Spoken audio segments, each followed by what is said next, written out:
Donc hop, quand je veux manger, ça sort. Ça prend 2 secondes.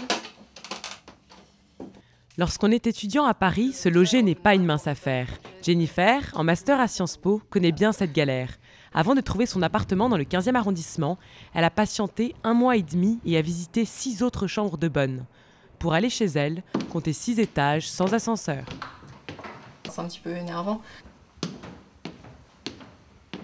Donc là, il y a 16 mètres carrés et je paye 550 € par mois, plus l'électricité qui, normalement, en moyenne sur l'année, c'est 35 € par mois. J'ai essayé de chercher dans le 7e, enfin j'ai vite vu que c'était juste pas possible. Parce qu'en gros, pour le même prix, t'as la moitié de la surface et vraiment, parfois, on te présente des choses qui sont insalubres. C'est sale, c'est ultra sombre, genre il n'y a pas de fenêtre, t'as vraiment l'impression d'être dans un placard, quoi. Et puis pour ça, on te demande 800 € le mois, plus les charges, enfin c'est vraiment n'importe quoi. Du n'importe quoi, certes. Mais les chambres de bonne restent très prisées. Le prix au mètre carré d'un appartement atteint les 7 030 € au 3e trimestre 2010, soit une hausse de près de 14% en 1 an. Se loger à Paris coûte très cher.